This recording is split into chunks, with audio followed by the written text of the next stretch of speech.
વખત ભમી ગયો. હવ પણ આ તો ગમે હેડવાડ્યું. હા ગમે હેડવાડ્યું આયો ધંધો.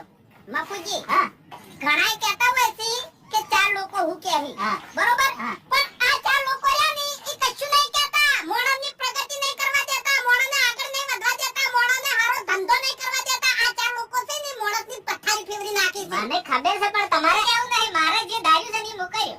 આ ચાર જણ કેવું હોય ને તો વાયને કહી દો ના હવે શું કરવા અહીંયા તો ખબર પડી જાય. મને પડી અહીંયા નહીં પડે.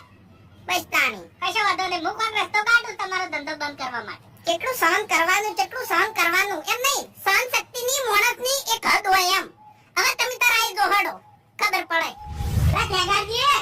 હા હડો કાપુ નહીં બાપુજીના ગલ્લામાં. શું બતા? હવે હેરાન કરવા ચમ. અલે ભૂપતજી. હા હેરાન